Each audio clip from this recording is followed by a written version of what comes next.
confirmar que tenemos grabación. Ya se van uniendo algunas de nuestros invitados. Un placer saludarlos a todos. El día de hoy vamos a tener una sesión eh, a la que pues los hemos invitado sobre una masterclass con una novedad, ¿cierto? A nivel regulatorio, a nivel normativo, expedición de una reciente ley 2573 del año 2026. Quiero que me confirmen si me están escuchando bien, si me ven, eh, si tenemos allí, perfecto, confirman por allí que se escucha, me Ahí dicen, se escucha y se ve claro. listo, súper. Bueno, sea lo primero también dejarles esta información de entrada. Venimos y les agradecemos el que hayan atendido este llamado a este espacio. Mi nombre, para quienes no me conocen, soy Iván Darío Marrugo Jiménez. Yo hago parte del equipo de Futurlex. Somos una firma que viene trabajando en temas relacionados con derecho digital, protección de datos, ciberseguridad. eh, y por supuesto, eh, promovemos estos espacios y nos gusta siempre trabajar de la mano de las organizaciones y poder estar siempre en la vanguardia de estos temas. Esta norma de reciente expedición, por supuesto, va a ser incorporada en nuestro diplomado y esto es un poco la información que están viendo en pantalla. Mi equipo comercial me mataría si yo no les dejo esta información porque tenemos en este momento abiertas inscripciones a nuestro diplomado en protección de datos personales, ciberseguridad e inteligencia artificial. Ya llevamos 7 ediciones.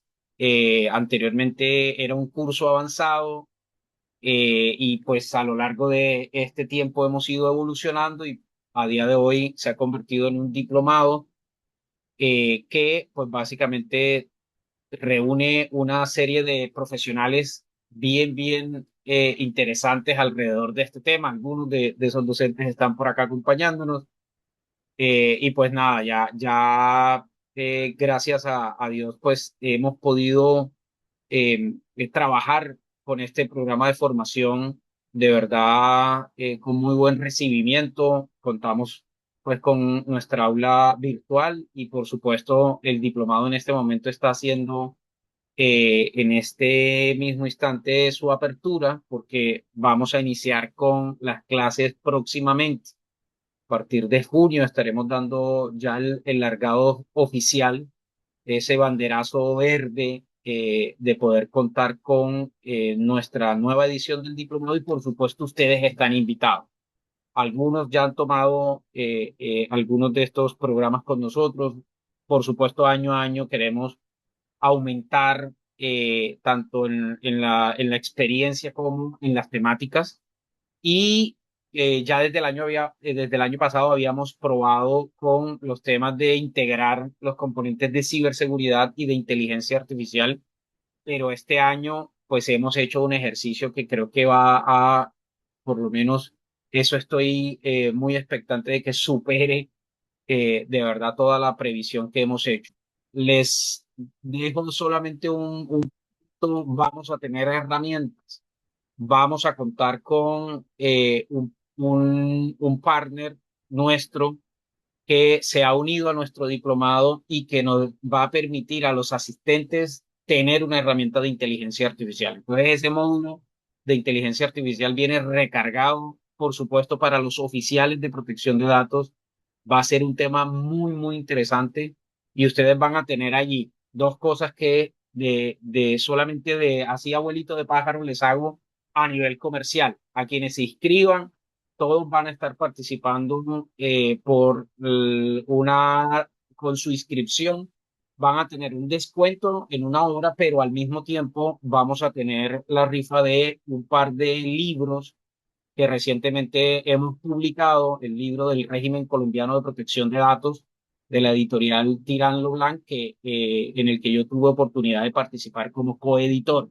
Vamos a tener ahí una promoción especial Y ese es uno de los temas. Y el segundo, les decía, una herramienta de inteligencia artificial con un partner nuestro que venimos trabajando y que va a poner a disposición de oficiales de protección de datos y con el que vamos a estar haciendo ejercicios y vamos a utilizar como herramienta y van a tener, por supuesto, ustedes una versión para probar, una versión pues con una licencia limitada, pero que van ustedes luego poder adquirir, por supuesto, con algunos beneficios. Eso solamente para efectos de dejarles esta corta información. Por acá se los dejo. Este es un poco lo que les mencionaba. Un segundo y vuelvo a compartir. Ahora sí les voy a compartir mi pantalla completa.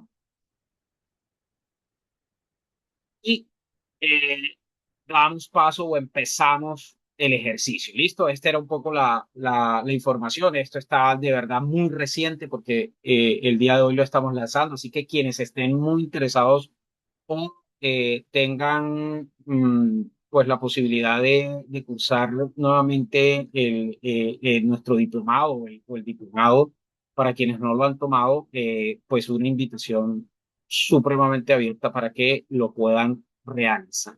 ¿Vale? Vamos acá a nuestra presentación, a lo que nos convoca el día de hoy, a lo que nos tiene pues con esta cita el día de hoy.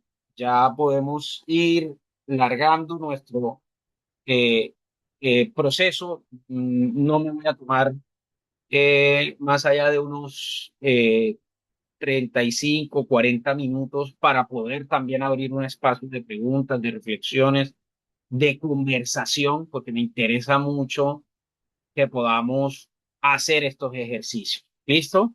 Como ustedes han enterado, de hecho, tuvimos oportunidad de publicar un artículo al respecto. Mm, y pues ha ocupado algunos, sobre todo para personas especializadas en el tema de protección de datos. Seguramente el público en general pues pasa por alto o es un tema de una legislación más, pero en realidad nosotros ya estábamos a la expectativa de que se expidiera o que finalmente fuera publicada y ahora sí sancionada esta ley estatutaria, porque esta ley, como veremos ahora, tuvo un tránsito como lo son las leyes estatutarias en el país, ¿vale? Como se trata de una modificación del régimen de protección de datos y toca el núcleo esencial del habeas data, por supuesto, la norma tuvo que tramitarse bajo los postulados de una ley estatutaria y por eso fue a un examen previo de constitucionalidad. Ese examen de constitucionalidad, de hecho, agregó un elemento adicional y fue una solicitud que realizó la Corte Constitucional para corrección dentro del trámite legislativo, con lo que la ley tuvo que volver o el proyecto tuvo que volver en ese caso a nuevamente un debate de conciliación que se debió llevar a cabo. ¿Listo? Ahora veremos un poco eso en su línea del tiempo. Pero a lo que me refiero es que, por una parte, no se trata de una ley en estricto nueva o en el mejor de los sentidos, algo que sea desconocido para quienes trabajamos en el tema de protección, porque ya se había anunciado, por una parte, su constitucionalidad. Acuérdense que la Corte emite o saca una especie de anuncio de comunicado oficial, pero retrasa o deja un poco en suspenso eh, la, la, pues la realización concreta de la sentencia y esta vino a conocerse el año pasado, en 2025. Pero de ahí hasta que la ley es efectivamente sancionada, por supuesto, sin eso no puede convertirse o no puede hacer tránsito a una ley en estricto sentido o de manera formal, pues no lo teníamos. Y el 19 de mayo pasado, ya en cuanto al proceso de promulgación de la norma, pues se ha emitido o se ha establecido la ley 2573 del año 2026, que está dirigida puntualmente a ofrecer o a garantizar o a crear una serie de mecanismos para proteger a las personas, a los titulares de datos, frente a el fenómeno que se ha denominado la suplantación de identidad.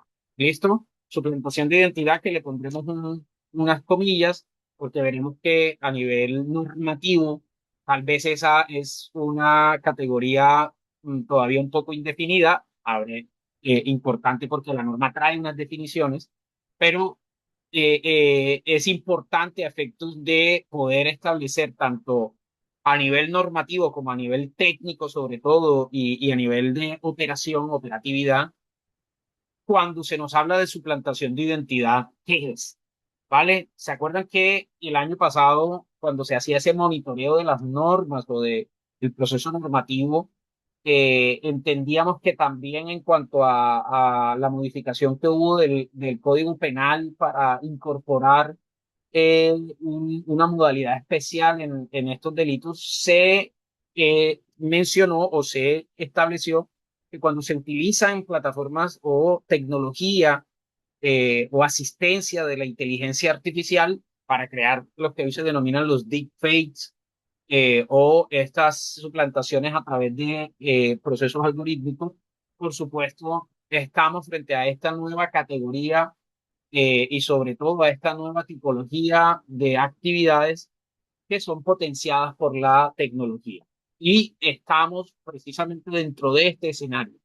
Y por eso ha llamado tanto la atención y hoy por hoy la convocatoria que hicimos precisamente es a que las organizaciones, porque hay que ir unos primeros llamados a entender esto, y es que las organizaciones tienen que atender una serie de deberes adicionales a los que ya conocíamos y tradicionalmente veníamos manejando a partir de la ley 1581, la ley 1266, modificada parcialmente también por la ley 2155. Entonces, ese marco normativo hoy tiene un nuevo peldaño, hoy tiene un nuevo escaño que va a agregar elementos a lo que nosotros debemos hacer como obligación o que tenemos que cumplir como obligaciones en las organizaciones en materia de protección de datos. Entonces, si se dan cuenta, esto no está por fuera de la órbita del núcleo esencial de lo que mal se conoce como habeas data. Por supuesto, el término más abarcante es la protección de los datos personales y en respuesta comenzamos con por qué surge la norma.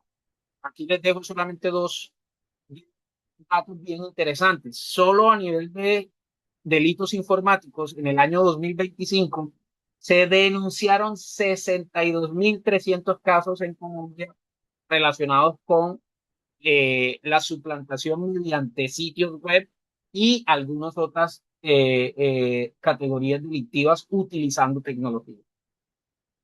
Por hoy, el 82%, y este es un dato interesante, lo corroboró creo que Asobancaria, y si no estoy mal, viene dentro de los procesos pues, donde se daba esta formación de la norma. El 82% de las transacciones bancarias provienen de canales digitales. Y hoy por hoy, pues hay una mayor transaccionalidad en estos canales y es, por supuesto, un tema muy diciente en esa materia. ¿Listo? Solo por confirmar, se está viendo mi pantalla, ¿verdad? Están viendo ahí la presentación.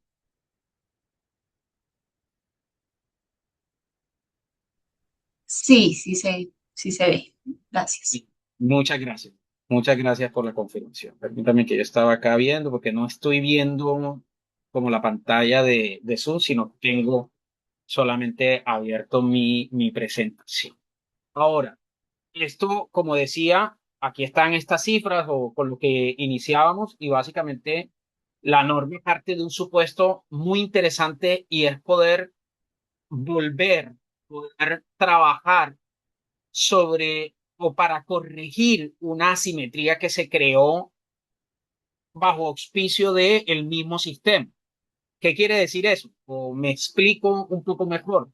En realidad, las normas se habían incorporado una serie de prácticas en las que era necesario para el titular demostrar de alguna forma que él no había sido quien había hecho, por ejemplo, compras, si estamos frente a una suplantación de medios como las tarjetas de crédito, que puede ser una de las modalidades, o que no había, por ejemplo, sacado esa línea de celular o un crédito a su nombre y básicamente recaía sobre él la carga de esa parte. Entonces, ¿qué teníamos allí? Dos cosas principales. Uno, pues esa dificultad en cuanto a temas probatorios por una parte, la dificultad o básicamente el tener que someter a ese ciudadano a presentar una serie de denuncias y realizar pues toda una serie de pasos engorrosos que en muchos casos, por supuesto, son totalmente ajenos a su actividad, ¿cierto? A pesar de que, y perdón por esto que voy a decir para nosotros los colegas, no todos somos abogados o no todas las personas son abogados. Y por supuesto, aún siendo abogados, es un trámite y es un tema muy engorroso. Y por otra parte, o sea, junto con toda esa operatividad y llamémosle esa institucionalidad que se debía crear a costa de y a cargo de ese ciudadano, teníamos por otra parte el que lo sometíamos a una serie de cobros y por eso esta ley, precisamente su intención es corregir esa asimetría que se creó. Porque básicamente, claro, como se trataba de pues un crédito colocado o una operación de crédito aprobada, había un desembolso, había una adquisición de una compra o la adquisición de un bien o servicio, y por supuesto eso activaba el que a ese ciudadano, pues de manera legítima, esa empresa pues, quisiera recuperar o de alguna forma hacer válido ese cobro. Y por supuesto, entonces venía esa acción de cobro por obligaciones que para el caso o visto desde el punto de vista del ciudadano, nunca adquirió, nunca contrató. Consecuentemente, venían reportes y muchos, y esto fue también objeto de análisis, en algún momento se llegó a determinar de toda la cantidad, el quantum de reportes negativos en centrales de información, cuántas vienen o cuántas son producto de este tipo de situaciones. Y básicamente se logró determinar que era bastante alto estos ítems. Entonces, hoy por hoy, una de las, y el contexto y la problemática nos busca a través de la norma. Yo creo que aquí se hizo un ejercicio bien interesante de más bien vamos a probar una forma diferente de hacerlo y vamos a invertir esto. Y se crean entonces algunos elementos que hoy veremos. La norma establece una serie de previsiones o consideraciones respecto de cómo ahora ese titular de datos, cuando es objeto o ha sido suplantada su identidad, van a comportarse algunas de las acciones que vamos a ver en adelante y cómo va esa institucionalidad a responder frente a estos casos. Y es un tema, como les digo, no menos importante porque me parece que en este caso se privilegió al ciudadano, se privilegió al titular de los datos en una normativa que fuera más garantista respecto de temas como el solo interés económico. Entonces, aquí se privilegió un tema de transparencia, un tema de responsabilidad en el manejo de información y que en últimas lo que buscaba era precisamente que ese ciudadano no tuviera que, además de soportar toda la negatividad producto de una suplantación de identidad, ahora también esos resultados o esas consecuencias negativas se cernieran sobre él. Si lo logra o no, ya es otra cosa y veremos qué pasa de aquí en adelante, porque por supuesto la norma acaba de ser expedida y tiene un proceso de, yo digo siempre, de estabilización. Estabilización es hacer esto que estamos haciendo el día de hoy, empezar a trabajar con estos postulados para entenderlos y sobre todo cómo lo vamos a llevar a aplicación a las empresas.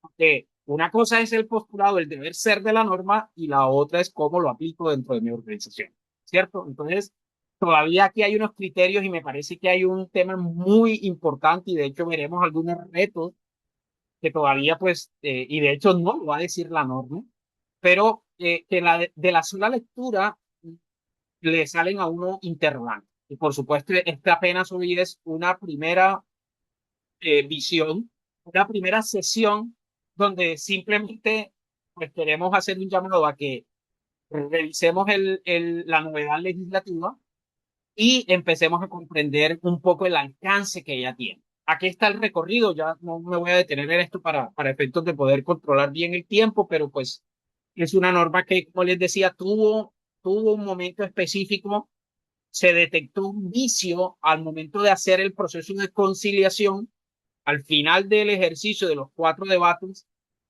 tanto en Senado como en Cámara, para poder tramitar la ley como estatutaria. Mm, esa comisión que se nombró para la conciliación de los textos que surgieron de Senado y Cámara, pues tuvo un problema interesante y de hecho aprovechó la Corte y hizo un llamado ahí atento que aparece dentro de la sentencia. Por supuesto, como ha sucedido con la ley 1266, como sucedió con la ley 1581, como sucedió después con la ley 2157, que aunque no fue estatutaria, sí tuvo demandas. Hay que tener presente que esta ley yo me la tengo que leer junto con la sentencia. Es decir, la sentencia te amplía a ti los postulados y sobre todo el ámbito de concreción de esa normativa. Y entonces básicamente lo que se ordenó fue devolver el proceso para que la comisión tuviera pluralismo, que básicamente era tener más personas de diferente espectro político dentro de esa comisión de conciliación en el Congreso. ¿Listo? Vuelve en diciembre de 2024. Por aquí creo, yo tuve la oportunidad de entrevistarme con el representante, en ese momento representante Duvalier, y básicamente para pedirle precisamente información sobre el estado del trámite y no estaba como del todo contento con esto, pero pues porque miren ustedes los tiempos. Esta norma empezó a tramitarse en septiembre de 2022 y pues finalmente vio la luz ya ahora sí formalmente en mayo del 2026. Estamos hablando de casi 4 años, ¿no? Ahora, esto, dicho sea de paso, le abro un pequeño paréntesis para tener muy presente, por ejemplo, en temas normativos como lo que ha ocurrido ahora con nuestro proyecto de ley. Y digo nuestro proyecto de ley porque estábamos muy atentos y muy expectantes de que pudiera tramitarse la reforma al régimen colombiano de protección de datos, pero lastimosamente por el momento, por esta situación que estamos viviendo a nivel político en este momento, de enfrentar pues una campaña, un periodo de reacomodo presidencial, el proyecto de ley no va a ser tramitado y tendrá necesariamente que volver a comenzar. ¿Vale? El proyecto, me estoy refiriendo al proyecto de ley general de modificación del régimen de protección de datos. ¿Listo? Entonces, aquí vienen algunos de esos componentes, vamos a tener algunos, quiero detenerme o quiero llamar su atención sobre algunos importantes, pero por supuesto, como les decía, dejar abierta la discusión que tiene cosas interesantes. La primera de todas, dentro de las definiciones, y este llamado de la norma en su objeto dice proteger a las personas de los reportes negativos, y también activo aquí esto, los reportes negativos y cobros de obligaciones que sean derivados de suplantación de identidad frente a los operadores de servicios de telecomunicaciones, entidades financieras, crediticias o establecimientos comerciales. Importante esto, ojo, aunque si no estamos frente a una operación de crédito en estricto sentido, entonces yo no tendría la necesidad de implementar todo esto. Mm, a mi modo de ver, esto va a crear un escenario donde el tema de la suplantación de identidad, que es el contexto negativo, por supuesto, es decir, el positivo, el trabajo que yo tengo que hacer para validar la identidad de los titulares, se va a volver uno de las tareas más importantes en la organización. Estemos o no frente a un sistema de crédito. Ojo con eso, porque a pesar de que sí, el objeto principal tiene que ver cuando se deriven esas suplantaciones de identidad ante los operadores de telecomunicaciones, porque era donde las entidades donde principalmente ocurría esto, ¿cierto? Voy y saco una línea a nombre de un tercero. o voy y saco un crédito ahora con la fintech. Eso es por otro impresionantemente a nivel de casuística con las fintech, ¿cierto? A modo de simplemente 2 clics y en menos de 2 minutos ya tenía yo un crédito aprobado digital. Y por supuesto, de alguna forma eso advertía o llamaba la atención, oiga, pero qué seguridad está ahí de por medio, ¿no? Es que hacemos validación, ¿no? Pero ¿qué validación? Y es un poco lo que esta norma empieza a tener. Pero normalmente aquí viene estos que aparecen aquí. Yo no soy ni un banco ni una entidad como Tigo o Movistar o Claro, sino que simplemente soy una empresa que vende muebles y tengo un sistema de crédito. Pero ese sistema de crédito es directo, yo mismo como empresa lo ofrezco. Entonces, usted también estará llamado a tener en cuenta estos puntos. Y aquí hay una serie de principios que me parecen interesantes. Además, y dice la norma, además de los consagrados en las leyes estatutarias 1266 y 1581, estos cuatro supremamente relevantes. Uno, principio de seguridad digital. Ojo, porque se agrega el principio de seguridad general que trae la ley 1581. Y me gusta la definición porque habla de medidas razonables. Y razonables tiene un poco un entrecomillado que es razonable, ¿cierto? Porque allí no van a decir, ah, pero entonces ahí cabe todo. Ojo, esa razonabilidad precisamente lo que hace es consultar el estado de la técnica, el estado actual de la técnica. ¿Listo? Y es importante tener presente porque esta razonabilidad es un tema que en el orden operativo tiene todo que ver, tiene mucho que decirse al respecto. Pero también establece o se afinca sobre esta veracidad. ¿Se acuerdan del principio de calidad o de veracidad en el tratamiento de la información?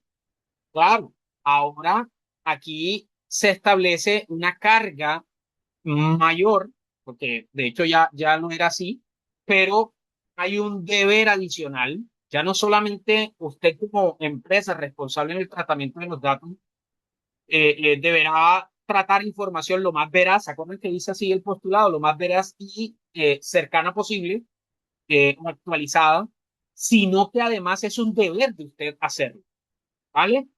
Y no es la víctima la que encarga con esa responsabilidad de veracidad. Esto es importante porque era un poco la ruptura o donde se rompía esa situación frente a la suplantación de identidad. Porque básicamente la persona decía, oiga, sí, pero entienda que el que usted haya aprobado ese crédito fue porque alguien haciéndose pasar por mí, que es la típica suplantación de yo utilizo, por ejemplo, tus documentos o utilizo tu identidad, puede ser digital o no, y logro conseguir el desembolso, por ejemplo, de una suma de dinero que termina en mis cuentas, no en las tuyas, por supuesto, como titular de los datos. Entonces, importante eso. Otro principio, la carga dinámica de la prueba, uno de los más importantes y uno, a mi modo de ver, de los más interesantes en cuanto a qué define que quien mejor esté en condición de probar será quien está en la obligación de aportar el medio probatorio sobre la suplantación. Acceso restringido, estos sí siguen siendo los mismos. Ahora, interesante porque abren dos, no se aclara que esa suplantación puede ser tanto a nivel físico, mental, tradicional, como una suplantación que provenga de medios digitales. Y cuando habla de medios digitales, a través de medios digitales y con el uso de la tecnología en la sentencia, la Corte básicamente mencionó, ojo, y tecnología que se desarrolla a futuro. Puede que hoy no conozcamos todo lo que va a ocurrir en un futuro, pero también va a estar incluido allí porque básicamente vamos a crear o lo que estamos creando son normas tecnológicamente neutras, ¿no? Entonces, por ejemplo, una cédula de identidad robado, que se acuerdan que era un calvario, cuando una persona sufría la pérdida de sus documentos, así no tuvieran tarjetas de crédito ahí, sino solamente la cédula de ciudadanía, ya era un riesgo supremamente latente para esa persona. que efectivamente lo que habilitaba era la posibilidad de que alguien sacara créditos a su nombre. ¿Por qué? Hombre, porque podía usar ese documento para identificarse frente a aquellas entidades, llamémoslo, y por allá hay un llamado a que precisamente la entidad no sea copartícipe del delito, y por eso es importante aquí hacer un trabajo interno en la organización, porque entre otras, una de las cosas que también se ha visto es que los mismos empleados de las organizaciones facilitan la comisión de estas conductas. Entonces, si se dan cuenta, aquí hay un tema muy interesante para tocar. Entonces, esa suplantación puede provenir del mundo físico, hacerse a través de medios tradicionales, no tocar en ningún momento la tecnología y, por supuesto, si estamos utilizando inteligencia artificial y todo lo demás y todo lo que ya sabemos que existe, pues también va a existir esa posibilidad. Ahora, un tema importante, algo que la misma norma establece y seguramente más adelante lo veremos, pero hay una vacatio legal o una remisión temporal de 6 meses para que todos los componentes de la norma entren en plena vigencia para esperar precisamente ese término es el que se le da a como orden al proceso reglamentario y aquí hay un tema interesante porque dice que la Superintendencia de Industria y Comercio, la Superfinanciera, pone al MINTIC, y no, pues me gustaría entender eso como espera, pero pone al MINTIC y hace unos llamados a estas instituciones a que trabajen en el desarrollo reglamentario. Y ahora veremos qué se va a reglamentar.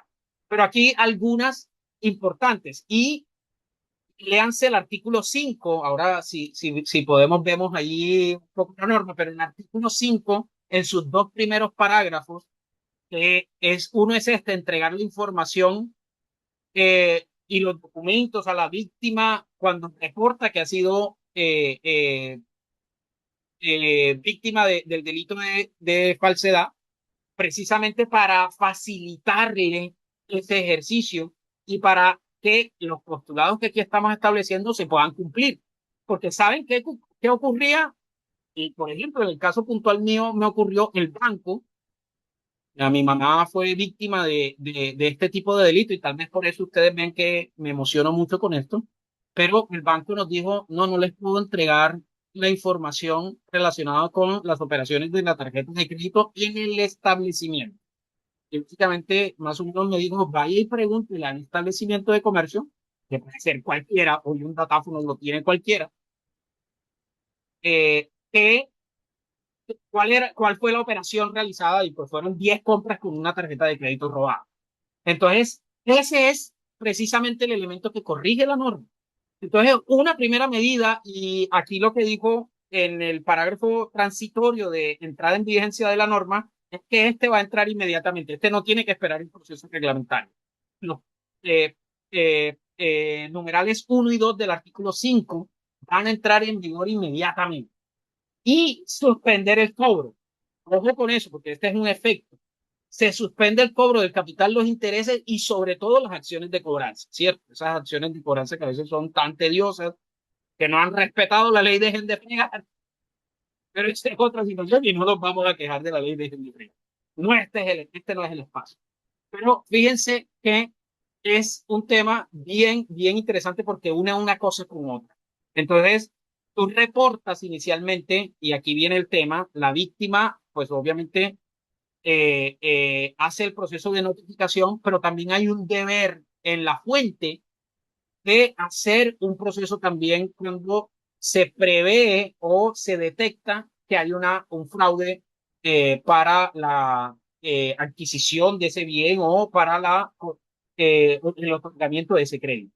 Entonces, importante esto, hay un tema y hay una tarea adicional, oficiales de protección de datos, aquí hay un llamado para ustedes, o con esto, porque usted tiene que marcar temporalmente un reporte provisional que no va a afectar el score crediticio de ese ciudadano y se marca como víctima de falsedad o de suplantación de identidad. Tiene que haber una etiqueta en la información de ese ciudadano donde materialmente se reporta.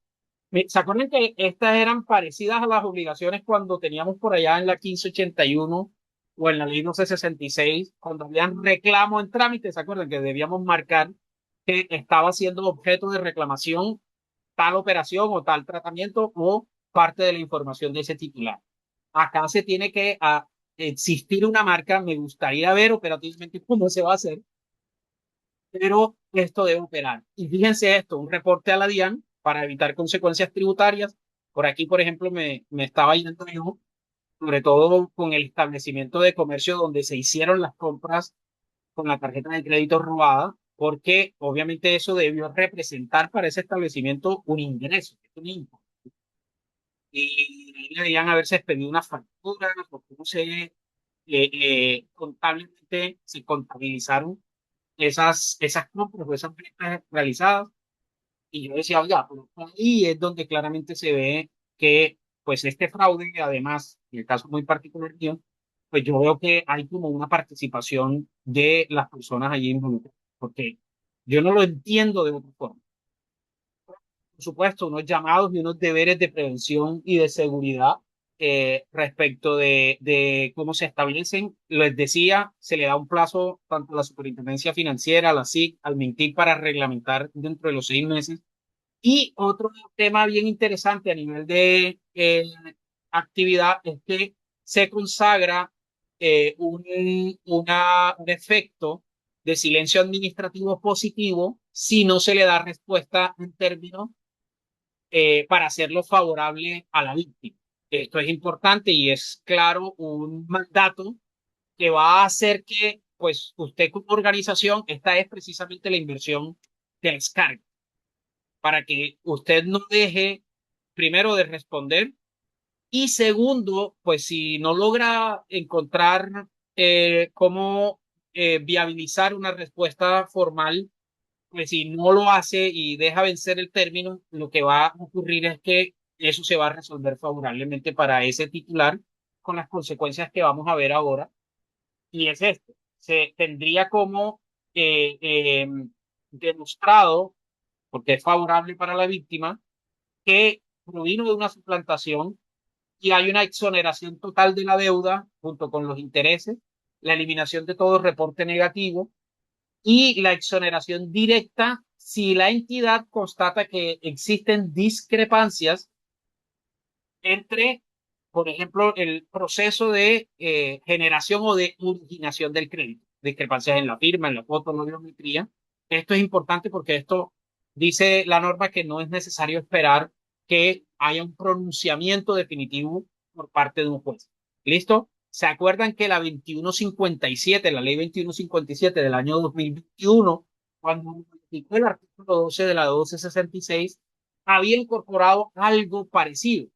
Pero básicamente era como el tema de notificación a las autoridades, pero no había avanzado tanto como eso. Entonces, aquí están las dos formas de finalizar, que se compruebe la suplantación o no se compruebe la suplantación, pero dentro de las empresas, importante, se crea una especie de mini proceso para establecer precisamente esto. Entonces usted tiene que, frente a la notificación o cuando recibe esa solicitud, la víctima notifica a la entidad, así sea con una prueba siquiera sumaria, la suplantación, es decir, bastará con la expresión de la persona diciendo yo no tomé ese crédito y le muestro un pantallazo, no sé, de mi extracto bancario y tendré necesidad de activar estos mecanismos, este procedimiento. Luego, entonces entra una fase de suspensión. ¿Se acuerdan el tema? Se suspende inmediatamente el cobro. Debo informarle al titular, sí, señor, aquí se abrió este crédito a su nombre y estos fueron los documentos y la información que se me presentó. Era una de las cosas que les decía, operativamente las empresas no hacían. Y de hecho le dificultaban esa labor al titular, no suministrando o no facilitando el proceso. Como ahora recae en la empresa esa carga dinámica de la prueba, entonces de inmediato le tengo que entregar al titular de los datos la información y también en el caso de que se active el mecanismo de verificación o de queja ante la superintendencia, dependiendo en la que nos encontremos, tendré que informar a la autoridad estos temas. ¿Listo?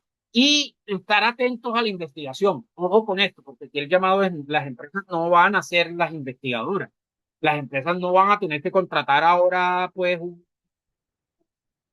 tema de penalistas allí y empezar a hacer de cuanto proceso de investigación. No, para eso siguen existiendo las autoridades. Y ya sea en un proceso penal o civil, que pueden ser de esos tipos, tendremos que estar atentos al proceso en el que avance. Por ejemplo, en el caso particular, personal que atiendo en este momento, pues me ocurre, pues he visto que, como ocurre en la mayoría de casos y en la mayoría, para la mayoría de ciudadanos del común, es que la fiscalía no avanza en nada. Es una cosa que uno dice, "Oiga, pero no ha habido ni siquiera un llamado a ampliación de denuncia. ¿Qué ocurre ahí? ¿Cómo es que los fiscales, el CTI pues, los demás involucrados en esto realizan esos trabajos?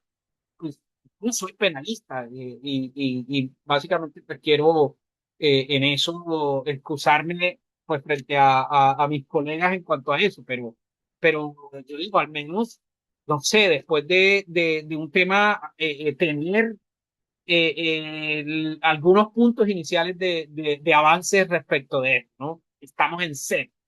Entonces, fíjense que aquí hay un tema interesante. Y otro elemento importante eh, eh, o de resaltar ese artículo 7, fíjese, con la sola solicitud del titular con sus soportes y verificados algunos de estos componentes que les decía, si hay discrepancias entre la firma, la foto, un procedimiento de validación biométrica, y de hecho, dicho sea de paso, con esa recordación que ha estado haciendo la Superintendencia de Industria y Comercio sobre la biometría, pues va a tener que, o va a ocurrir el tema de la suspensión y posteriormente, si se comprueba la suplantación, la corrección de cualquier reporte negativo frente a la información de ese titular.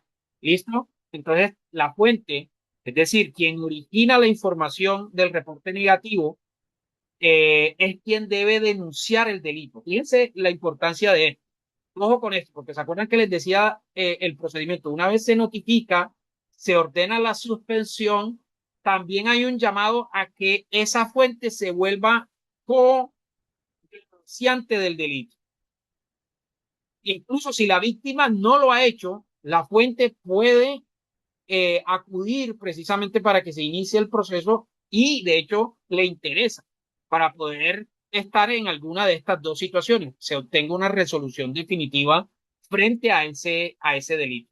Ahora, las suplantaciones no todas son las iguales, ¿no? Estamos hablando de casos y de la casuística hay de todo, porque obviamente hay créditos muy amplios o muy cuantiosos versus la mayoría de los casos una mínima cuantía muy recurrente, muy de volumen, que pues uno dice, oiga, qué tedio tener que, y yo en parte entiendo, por supuesto, esa lentitud y este tema, porque pues hay muchos tipos de delitos. Recuerden las dos cifras que les daba anteriormente. Entonces, en el ejercicio que hizo la Corte Constitucional, vamos a poder verificar todo, pero la Corte hizo pues una serie de elementos. Uno de los puntos importantes es el numeral 7 del artículo 5, que de alguna forma condicionaba a que no tuviera que exigirle al titular copia de la denuncia ante la Fiscalía, fueron declaradas inconstitucionales por la Corte. ¿Por qué? Porque básicamente decía como requisito para acceder a su propia información personal, eso viola la transparencia y la libertad de acceso de ese titular sobre su propia información. Y era lo que les decía, lo que estaba ocurriendo y en la práctica lo que dificultaba en muchos casos estos temas. Ahora, otros elementos adicionales, por ejemplo, recae en cabeza de las superintendencias un proceso de formación, un proceso de divulgación de esta norma para que el público en general y haya un proceso de formación o de sensibilización respecto de esta norma y los efectos, ¿no? Y esto es importante porque la forma en que lo comuniquemos termina volviéndose pues o teniendo repercusión sobre cómo entienden las personas del común esto. Entonces, allí se hace un llamado a que expliquemos en términos sencillos para que seamos copartícipes y nos volvamos, por supuesto, amplificadores de esta información para que de alguna forma también estos delitos y sobre todo los efectos tan nefastos que esto ha tenido sobre la población colombiana también aminoren, ¿no? Entonces, aquí están algunos temas, como les decía, la sentencia pues cumple ahí unos temas de aclaración.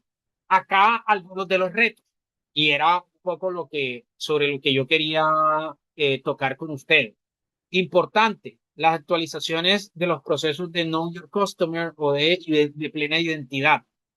Ojo con esto, porque importante saber, y lo mencionábamos anteriormente, no solo cuando concedemos créditos, sino cuando estamos frente a temas como, por ejemplo, una contratación. Importante, tener procesos de biometría avanzada.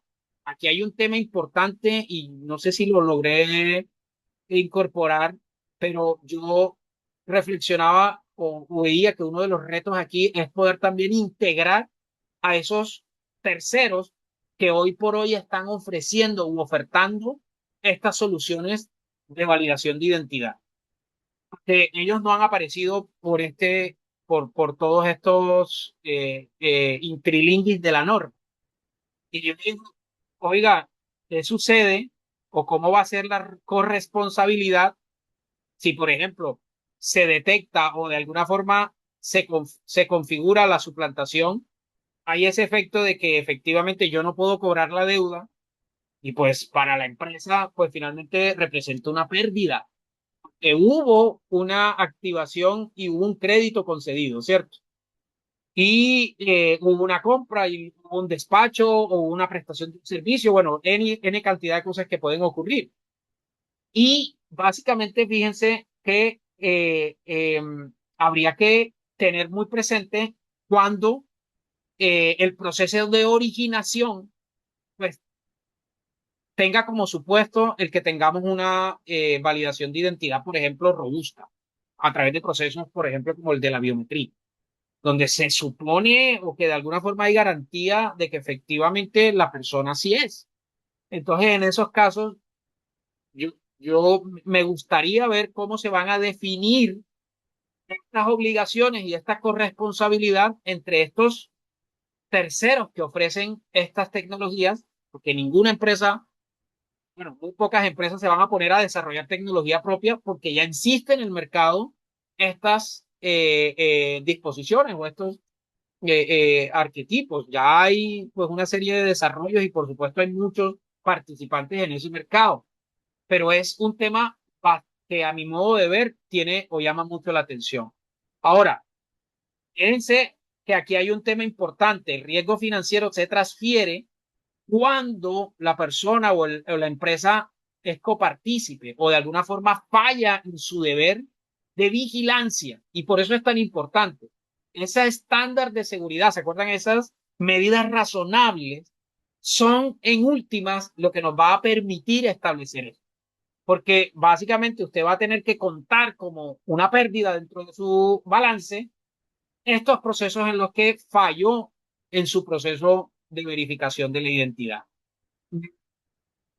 Importante y solo por llamarles la atención, ojo con las respuestas. El tema del silencio positivo, es decir, que se resuelve a favor del ciudadano cuando no se da una respuesta en tiempo, pues lo que va a requerir aquí es que tengamos agilidad en la respuesta.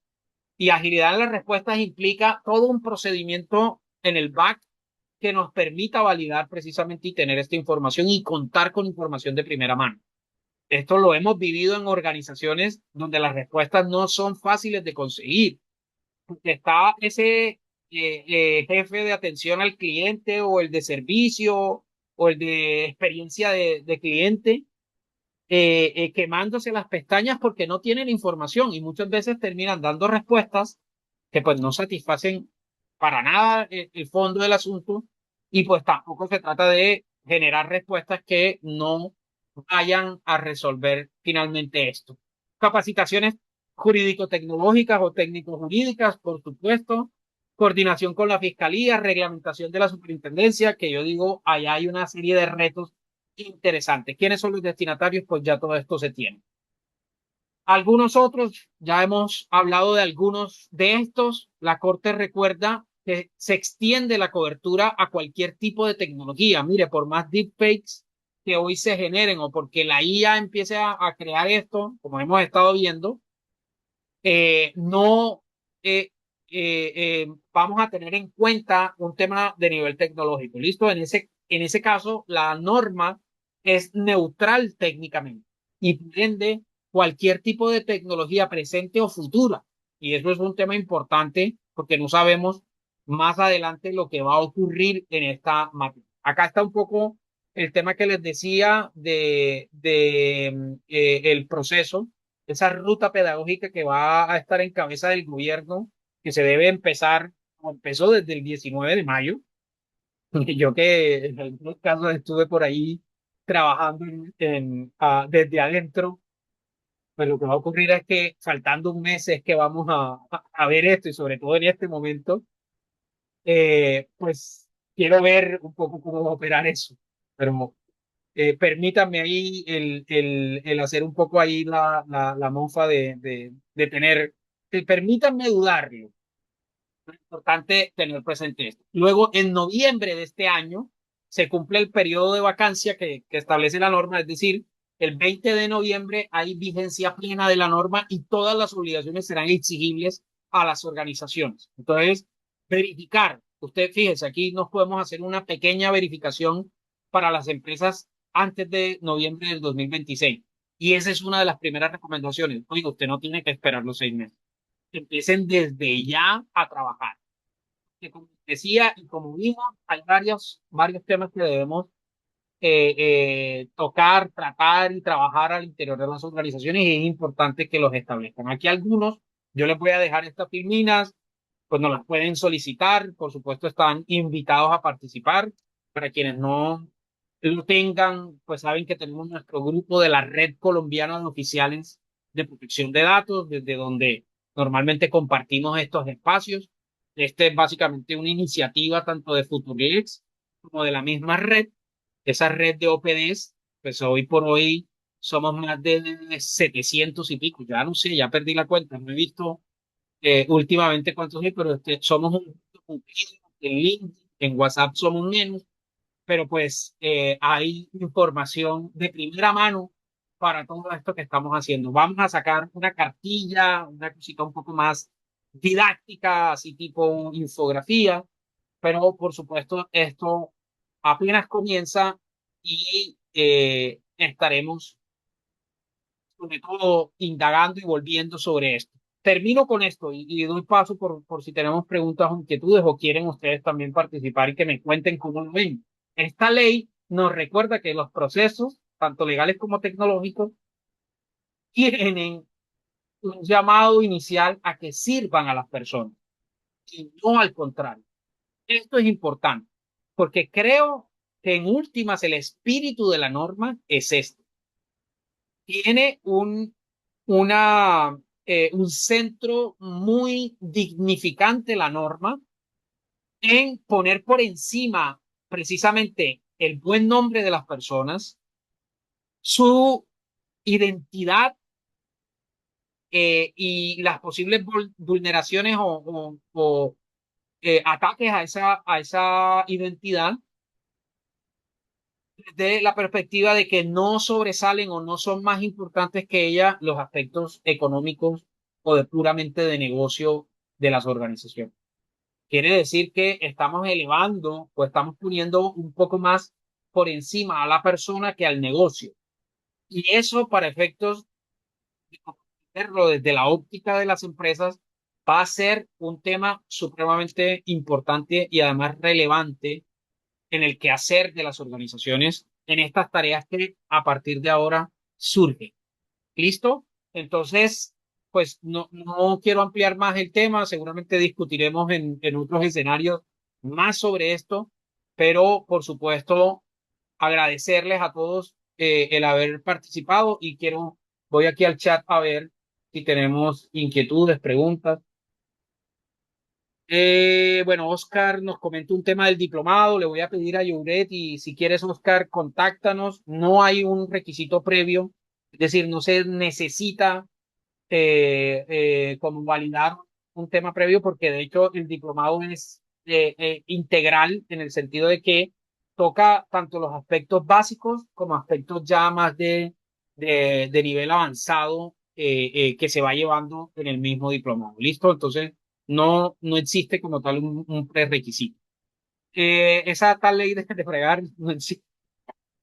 Sí, Nicole, sí existe, pero está por ahí, quién sabe, escondida. Aplica para planes de celulares con suplantación. Sí, Jennifer, efectivamente, y lo mencionábamos, total, porque pues era una de las actividades predilectas de esos suplantadores, ¿cierto? Lo primero que hacían era coger una línea telefónica.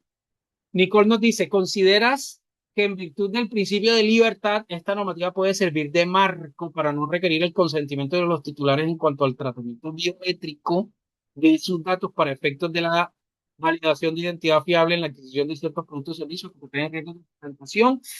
Nicole, supremamente complicado, complicado, pero no del todo desacertada tu apreciación, porque efectivamente, como yo lo mencionaba, es un deber. Y si tú lo ves desde la óptica de la empresa que tiene que, ¿se acuerdan? Poner esas medidas razonables, no necesariamente tendré que validar esa identidad. Y nos encontramos frente a situaciones como la que estuvimos viendo en el caso de Mercado Libre, por mencionar solo un caso, donde la autoridad pone en duda o de alguna forma lamenta el uso de la biometría porque no se hace con las reglas que pues exige el tratamiento de datos sensibles. Por supuesto, la misma norma no me puede servir a mí de excusa para incumplir la norma y eso es muy claro. Yo en eso no voy a decir lo contrario, pero sí estoy de acuerdo hacia donde tú vas con tu pregunta. Me parece que no se van a poder excusar las empresas en eso para no tener como tal el consentimiento. Yo creo que la validación junto con la validación de identidad y con todo el proceso, tiene que coexistir con un proceso donde precisamente ese ciudadano comprenda lo que está ocurriendo pues sea ese llamado a incluirlo. Ahora, ¿qué pasa? Cuando estamos frente a la suplantación, pues el suplantador no, no está llamado a nada, ¿cierto? Él lo que quiere es precisamente que lo dejen pasar, obtener el crédito.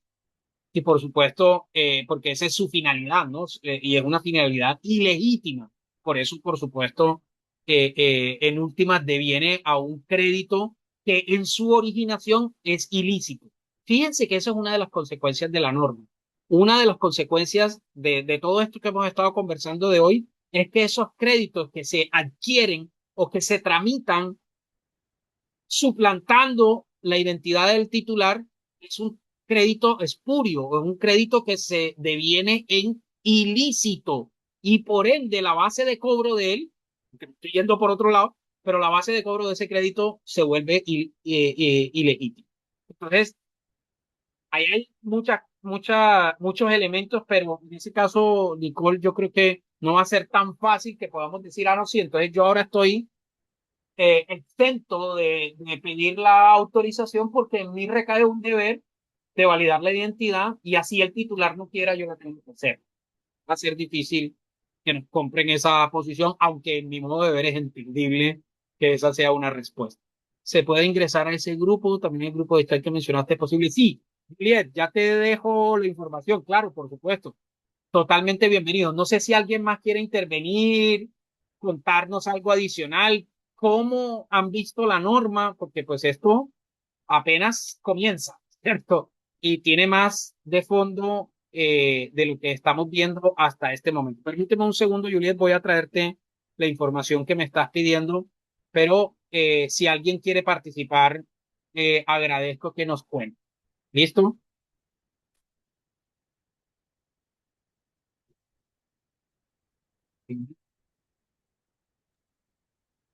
Buenas noches.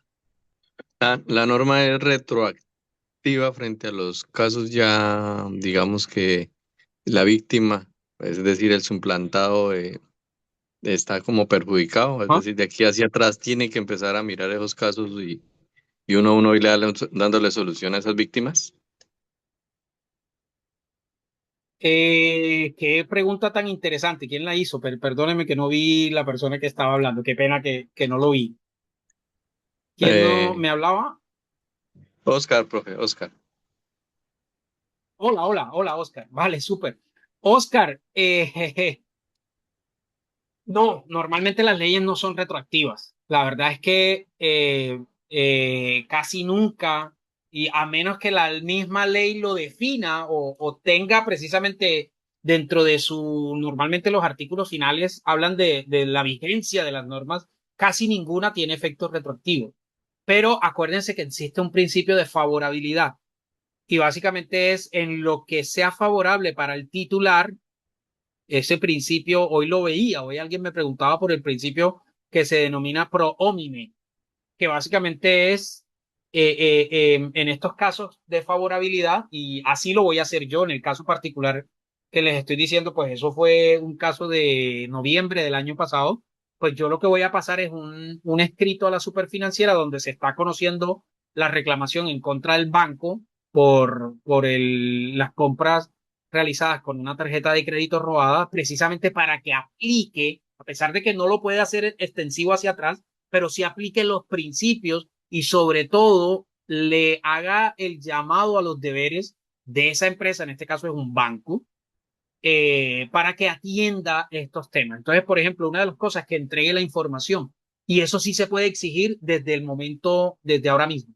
Entonces, a pesar de que yo no puedo aplicar hacia atrás, la favorabilidad sí me indica que los principios, los postulados de la norma, pues van a empezar a aplicarse de inmediatamente. Y es más, no tengo que esperar la reglamentación, porque ahí hay otro punto ahí que más o menos la gente dice, no, ahora hasta noviembre que esto va a poderse implementar. No, acuérdense lo que les decía, no nos dejemos coger del tiempo, sobre todo en los deberes que como empresas debemos hacer. ¿Listo? Entonces, acá, qué pena, me Sí, señor, devuelvo. gracias. Ya les dejé aquí. Vale, perfecto. Un segundito me devuelvo porque me estaba saliendo de acá. Listo, listo. Ya les dejé aquí en el chat. Este es nuestro link al grupo de la Red Colombiana de Oficiales. Y les dejo también información para quien la necesite, la quiera, la sea útil para ustedes del diplomado. Diplomado, como les decía, pues también estamos próximos a lanzarlo. ¿Y se fue mal? No le veo como